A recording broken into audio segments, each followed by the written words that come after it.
歡迎大家翻嚟趣味時光。今日同大家分享呢，就係遊夜市同埋花市。我係喺呢個金邊市場呢條街兜一個圈，就係呢一條街係海上冷凍街。喺夜晚啲街市呢就通地都垃圾嘅，咁就喺半夜啲清道夫就會嚟清潔啲垃圾。但係喺夜晚呢，望見真係垃圾堆咁多。咁喺呢一條街嘅海上冷中街咧，佢就賣燈裝飾嘢多嘅。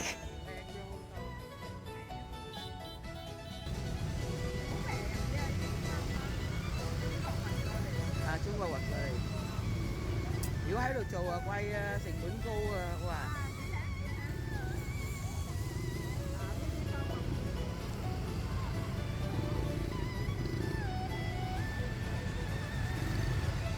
咁啲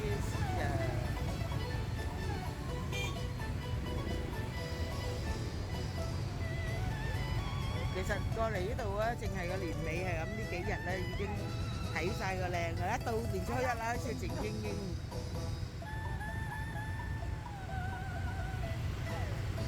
喺呢條海上冷中街咧，夜晚黑咧賣年貨啊、年市真係好旺嘅，兩邊都係滿晒年貨賣嘅。咁人又多，車又多，垃圾更加多。咁而家我走到呢度咧，我就想走去呢個舊茶衙，即係我哋叫雙舉橋，然後走過去大伯群，咁啊有一個花市嘅。其實喺越南嚟講咧，就花市啊、年貨啊，喺好多地方佢都擺滿晒。但係呢幾年咧，就個個大生意比較係淡薄咗好多，因為有好多而家咧免得係免，就冇買咁多嘢嚟搞啦。咁除非間屋真係好靚、好大間咧，好有錢啲人咧就乜都買，因為一盆花都要十零廿萬，桔仔啊有啲大棵係過千萬嘅。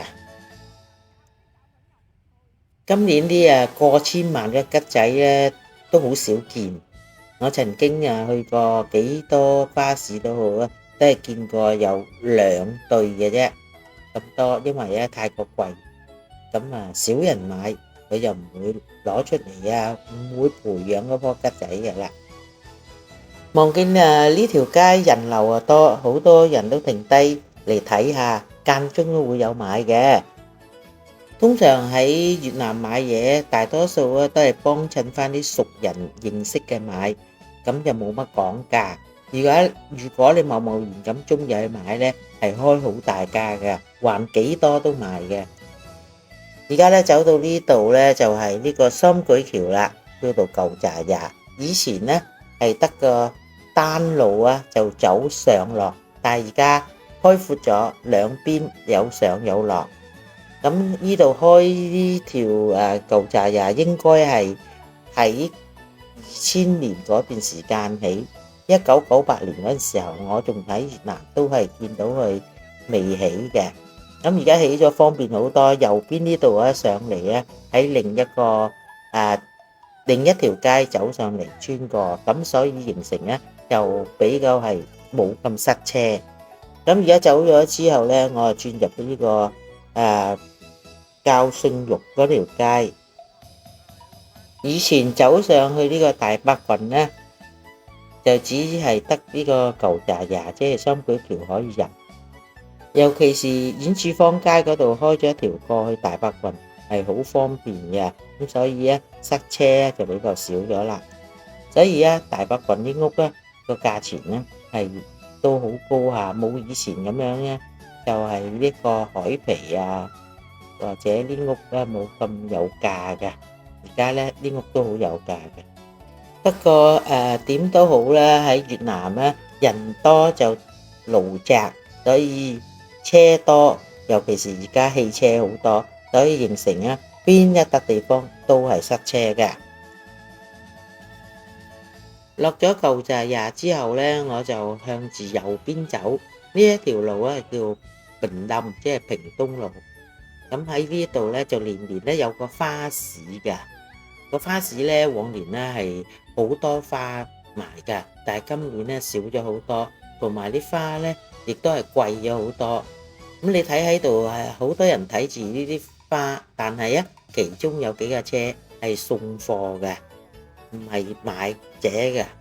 咁買嘅人咧就少，喺度個個睇咧就多，就人山人海咁，條路係極之多人，係好塞車㗎。有一位觀眾有同我講話，我走馬看花，同埋最好係落車問下啲價錢。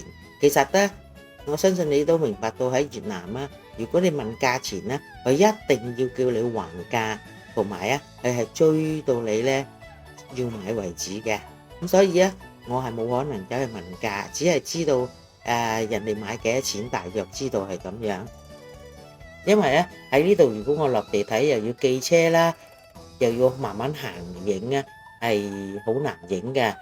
況且喺呢度坐喺度好多啲好雜嘅人，咁我就唔想佢哋搶咗我部機，所以我唯有係走聲嚟影。因為喺呢度亦都係好複雜㗎。如果想睇得認真啲咧，都係親自自己去睇好啲。咁所以走馬看花好過係冇得睇啦。咁今年有好多呢啲花咧都好靚嘅，整起係好多顏色唔同嘅，但係以前得紫紅一樣色嘅啫。咁喺呢度個個走經過都係睇，如果一檔有幾架車停幾架車都係送貨㗎，唔係個個會買㗎。每年賣花都係會剩嘅，有陣時剩得太多，都要請架垃圾車嚟掉少啲嘅。咁尤其是啲桔仔一棵都幾十萬，細棵大棵都係好貴嘅。咁呢度咧就個個咧係嚟睇年市啦、賣花啦，人山人海。喺一條屏東路，平時如果冇賣花嘅花市係好少人走嘅，咁車咧都係有，但係極之少。因為好黑嘅呢條路都，尤其是而家花市佢哋坐埋集中一堆人係咁樣，究竟佢係咪打荷包搶嘢嗰啲人唔知啦。但係呢，我哋都係要小心啲啦，因為去搶嘢佢都要識得見到係邊個弱者嚟搶嘅。但係今年呢，搶嘢反而少咗好多，唔知係咪拉得犀利嘅頭呢？應該係懲罰好犀利嘅。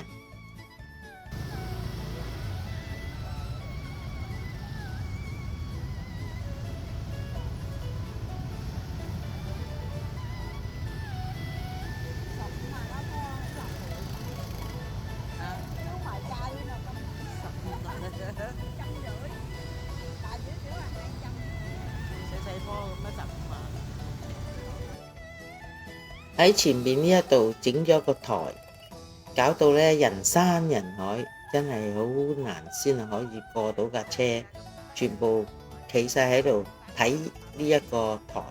咁究竟呢個台做乜呢？咁唱下歌、跳下舞或者表下演咁樣啦。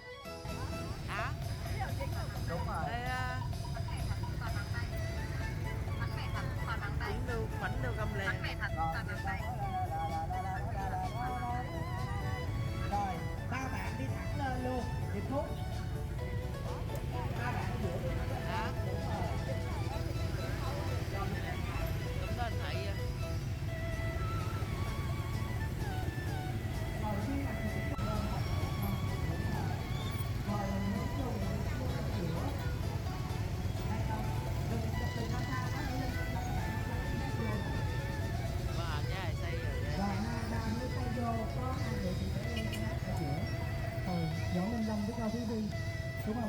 Đúng. Trên hè này có đi được rồi, có đi được. Bữa này chỉ bắn lâm thôi, có đi được đó. Rồi Vinh ơi, Ryan ơi, dắt ba bạn đi lên trên hè luôn. Đúng rồi. Các bạn là bay vô cầm đi lên con. Đúng rồi, lên trên luôn. Đó.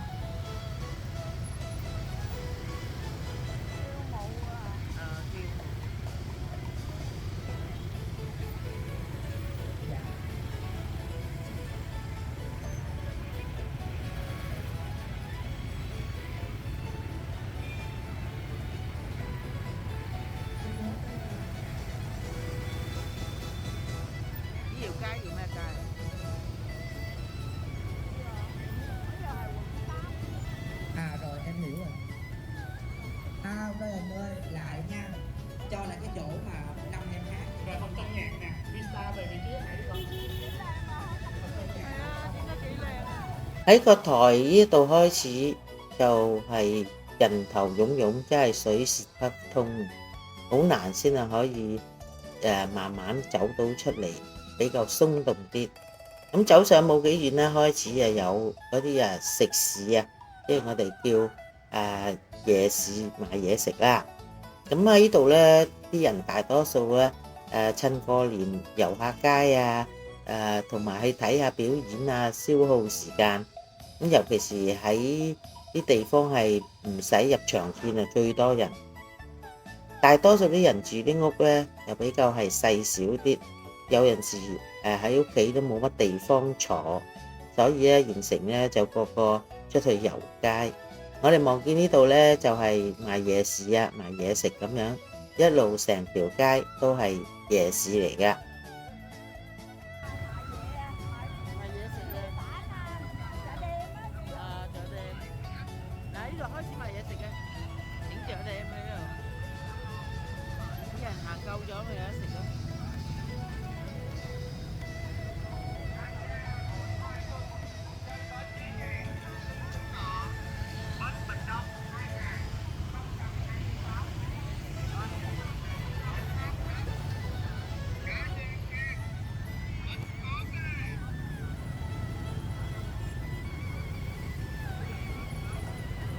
哇！真係成條街嚟晒擺唔同，有啲啲花五顏六色，唔知金唔金擺啊呢隻花，又紫又粉紅又剩嘅。嗱呢度咧有。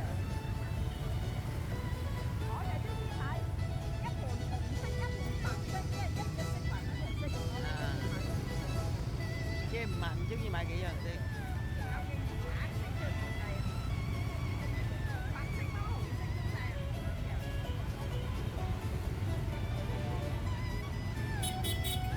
通常係買一樖白色翻嚟自己夾搞啦，等幾樣色。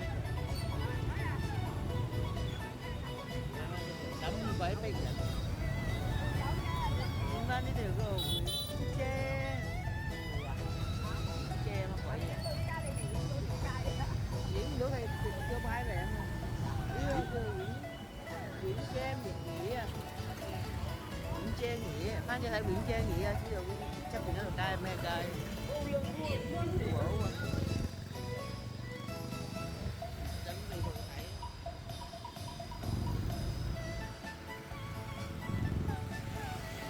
呢個時候最多垃圾啊！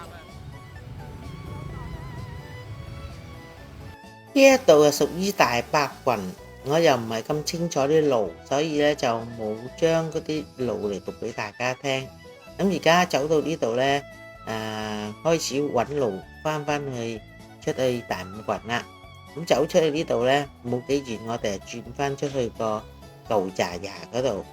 舊炸牙即係雙軌橋啦。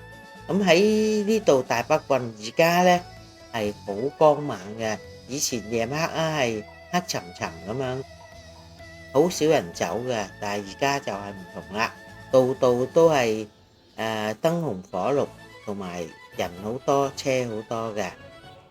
影埋後決領冰星街，我就結束呢一個視頻啦。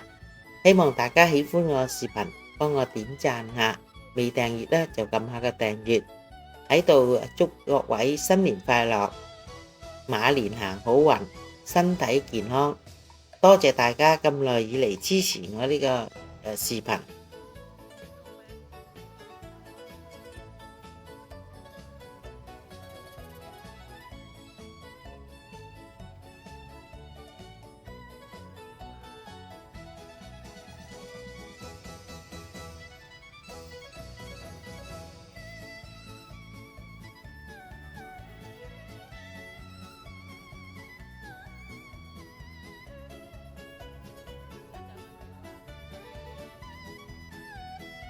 走到舊炸牙之後呢，我就翻去領冰星街，就再影呢個花市。今年呢，領冰星街呢擺少咗好多花。往年咧就有擺埋碌柚啊、西瓜啊、菠蘿啊好多嘢擺喺度賣㗎，例如啲桔啊、食啲生果。花咧亦都係少咗好多，往年咧兩邊擺到滿㗎，同埋有好多啲大棵嘅桔嘅。但係而家咧就啲梅花乜嘢都少咗，只係擺多少喺度，同埋冇幾多檔嘅。咁而家咧就今年啊講下街邊啦，同埋生意淡薄啊，所以咧就少咗好多人買啊，因為擺一個鋪租係咁啊好貴嘅，同埋啲桔仔啊大棵好少嘅，啲細細棵係咁樣都過百萬一棵㗎。所以咧有好多人啦，擺幾對喺度賣完算㗎啦。一棵桔仔咁樣過百萬都係好蝦人買㗎，唔係個個都買得起㗎。咁喺呢度停低啲車都係好多嗰啲送貨送花嗰啲車嚟㗎。咁停喺度咧都係有陣時都會有公安嚟掃街㗎。咁啊，例如掃唔俾擺咁出啊，同埋唔俾停咁多車。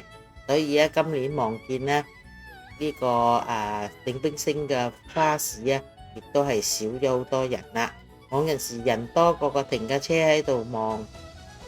喺越南過年咧，好有氣氛嘅。喺年尾賣嘢啊，買嘢哇，真係度度都係人頭湧湧嘅。但係近呢幾年咧，好多人咧都係去旅行多啊，有啲出去其他地方玩幾日咁樣啦。咁喺越南，如果食物嚟講，由年30晚咧就休息㗎啦，休到年初7，嗰啲酒樓先開檔。街邊咧就有啲咧28都休息㗎，有啲咧就冇休息。邊啲冇休息開檔咧？加多21%，直至到過咗新15咁先走翻原價。